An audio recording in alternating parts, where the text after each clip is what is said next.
ليس عليكم جناح أن تأكلوا جميعا أو أشتاتا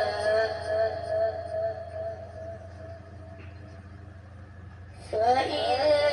دخلتم بيوتا فسلموا على أنفسكم تحية من عند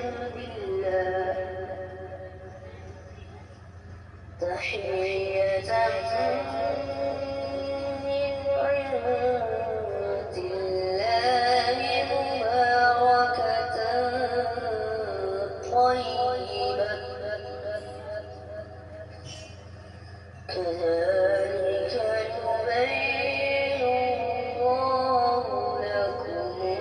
الآيات لعلكم تعقلون. معزز خواتین و حضرات، اللہ رب العزت کی پاکیزہ کتاب قرآن مجید 18واں پارہ سورہ مبارکہ کا نام النور، آیت مبارکہ ہے 61، جس کے ساتھ سفر کرتے ہوئے ہمیں آج دوسرا دن ہے۔ گزشتہ کل ہم نے یہ آیت مبارکہ شروع کی تھی، لیکن وقت کی قلت کے باعث تفسیر ابن کثیر تک محدود رہے۔ آج ہم اس کا دیگر کتب تفاسیر کی روشنی میں جائزہ لیں گے، لیکن اس سے پہلے آیت مبارکہ کا بامحاورہ ترجمہ۔ رب کائنات ارشاد فرماتے ہیں کہ اندھے پر، لنگڑے پر، بیمار پر اور خود تم پر مطلقاً کوئی حرج نہیں اگر تم اپنے گھروں سے کھا لو، یا اپنے باپوں کے گھروں سے، یا اپنی ماؤں کے گھروں سے، یا اپنے بھائیوں کے گھروں سے، یا اپنی بہنوں کے گھروں سے، یا اپنے چچوں کے گھروں سے، یا اپنی پھوپھیوں کے گھروں سے، یا اپنے ماموں کے گھروں سے، یا اپنی خالاؤں کے گھروں سے، یا ان گھروں سے جن کی چابیاں تمہارے پاس ہیں، یا اپنے دوستوں کے گھروں سے۔ تم پر اس میں کوئی گناہ نہیں کہ تم سب ساتھ مل کر کھاؤ یا الگ الگ۔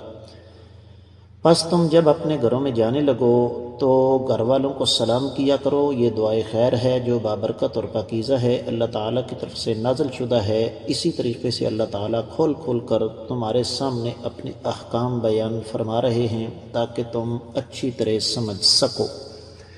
معزز خواتین و حضرات، اہل علم نے اس آیت مبارکہ کی تفسیر بیان کرتے ہوئے سب سے پہلے تو ایک مناسبت ذکر فرمائی ہے، اور یہ مناسبت ہمیں مل جائے گی امام بقائی کی نظم الدرر میں۔ وہ فرماتے ہیں کہ جب رب کائنات نے ذکر فرما دیا کہ تم لوگوں کو اللہ تعالیٰ کی حدود و قیود کا خیال رکھنا چاہیے، تو فوری طور پر رب کائنات نے سمجھا دیا کہ کھانے پینے کے لیے کن کن گھروں میں تم آزادی کے ساتھ جا سکتے ہو، انفرادی اور اجتماعی طور پر۔ تو اس لیے اللہ تعالیٰ نے سب سے پہلے فرمایا کہ نابینا، لنگڑے اور بیمار پر کسی قسم کا کوئی گناہ نہیں ہے،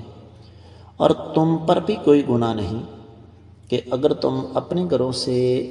یا اپنے بچوں کے گھروں سے یا اپنے غلاموں کے گھروں سے کھا لو۔ سید عائشہ رضی اللہ تعالی عنہا کی ایک روایت اہل علم نے ذکر فرمائی ہے، اور یہ روایت حدیث کی بہت ساری کتابوں میں ہے، لیکن میں صرف آپ کی خدمت میں اسے سنن ابن ماجہ سے پیش کر رہا ہوں۔ 2137 روایت۔ آقا علیہ الصلوۃ والسلام نے ارشاد فرمایا کہ انسان کا سب سے پاکیزہ رزق وہ ہے جو اس نے خود کمایا ہو، تو انسان کی اولاد اس کے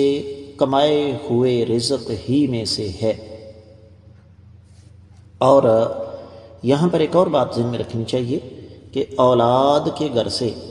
ہمیں صرف بذات خود کھانے کی اجازت ہے، یہ نہیں کہ ایک بچہ جو ہڈہ حرام ہے، نالائق ہے، اس کی ہڈہ حرامی کو تحفظ دینے کے لیے باقی دوسروں کے گھر سے مال اکٹھا کیا جائے اور اس کے گھر میں پہنچایا جائے۔ آج کل ہمارے بہت سارے بزرگ حضرات، خواتین بھی یہی کام کرتی ہیں کہ ایک بچہ لاڈلا ہے، شروع سے لے کر ہی اس کو لاڈ پیار میں پالا، اور بڑا ہو کر وہ ہڈہ حرام نکلا، اس کی شادی بھی کر دی، 3-4 بچے بھی ہو گئے، لیکن وہ کماتا کچھ نہیں۔ تو لوگوں کے سامنے رونا رویا، جی میری اولاد میرے ساتھ تعاون نہیں کرتی۔ جب اولاد نے تعاون کرنا شروع کیا، اپنی حالت ویسی کی ویسے ہی ہے، نہ جسم پر کام کا کپڑا، نہ پیٹ میں کام کا کھانا، سب کچھ اس نالائق کو دیا جا رہا ہے، یہ درست نہیں۔ پھر فرمایا تمہارے باپوں کے گھر، تمہاری ماؤں کے، یہ آگے سارے کے سارے رشتے جو اللہ تعالیٰ نے بتائے ہیں، یا پھر ایسے گھر بھی ہیں جو تمہاری ذمہ داری پر ہیں، جس طرح کے آج کل کے حالات میں یوں کہہ لیجئے بڑی بڑی کالونیاں ہیں، لوگ بیرون ملک مقیم ہیں، پیچھے اپنے اعزاء، اقربا، دوستوں، ماننے والوں کو گھر کی چابی پکڑا دیجیے، آپ نے اس کی صفائی ستھرائی کا خیال رکھنا ہے۔ سال میں 2-3 مرتبہ وہ آئے، ہفتہ 10-10 دن کے لیے، تو جب وہ آئے تو ظاہر بات ہے انہوں نے گھر میں راشن وغیرہ رکھ دیا، اب اس کو استعمال کرنے میں کسی قسم کی کوئی قباحت نہیں ہے۔ اہل علم نے اس پر بڑی لمبی چوڑی بحث کی ہے، خاص طور پر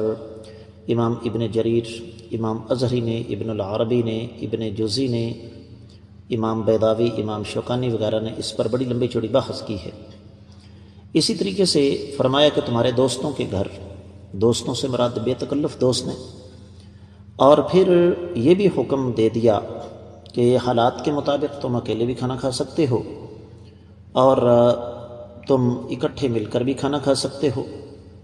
یہ حالات و واقعات کو مد نظر رکھتے ہوئے صورتحال کے مطابق فیصلہ کیا جاتا ہے۔ اس پر قدر تفصیل کے ساتھ کل ہم بات کر چکے ہیں۔ امام سمرقندی، امام واحدی اور امام ابن عطیہ نے اس پر بڑی لمبی چوڑی بحث کی ہے۔ اگلی بات یہ ہے کہ گھر میں داخل ہوتے ہوئے تم سلام کیا کرو، اور یہ شریعت کا تاکیدی حکم ہے۔ تو فرمایا یہ جو سلام ہے نا، یہ اللہ تعالیٰ کی طرف سے ایک خیر و برکت ہے، اور ایک حدیث ہے لمبی چوڑی، اللہ تعالیٰ نے آدم علیہ السلام کو جب پیدا کیا تو حکم دیا کہ جاؤ جا کر فرشتوں کو سلام کرو، تو فرمایا یہ تمہارا سلام سنیں گے، یہ تمہارا سلام ہے، تمہاری اولاد کا سلام ہے۔ اور اسی طریقے سے نبی کریم صلی اللہ علیہ وسلم کا فرمان ہے کہ آپس میں محبت میں اگر تم اضافہ کرنا چاہتے ہو تو تمہیں ایک دوسرے کو سلام عام کرنا ہوگا۔ تو یہاں پر آیات سے مراد دراصل اللہ تعالیٰ کے احکامات ہیں، کہ اسی طریقے سے اللہ رب العزت تمہارے سامنے اپنے احکامات کو کھل کھل کر بیان فرماتے ہیں تاکہ تم عقل رکھ سکو، سمجھ سکو، سوچ سکو۔ کیا مطلب ہے اس بات کا؟ جس کو اللہ تعالیٰ نے عقل، فہم، ادراک اور شعور سے نوازا ہے، وہ ان تمام باتوں کو بہت بڑے اچھے طریقے سے سمجھ سکتا ہے کہ یہ ہمارے فائدے میں ہیں، اور جہاں ان پر عمل نہیں ہو رہا وہاں پر تباہیاں ہی تباہیاں ہیں، نقصان ہی نقصان ہیں۔ اس آیت مبارکہ کے ساتھ مزید سفر ہمارا جاری ہے، باقی انشاءاللہ آنے والے سبق میں۔ آج کے سبق سے اجازت دیجیے، السلام علیکم ورحمۃ اللہ وبرکاتہ۔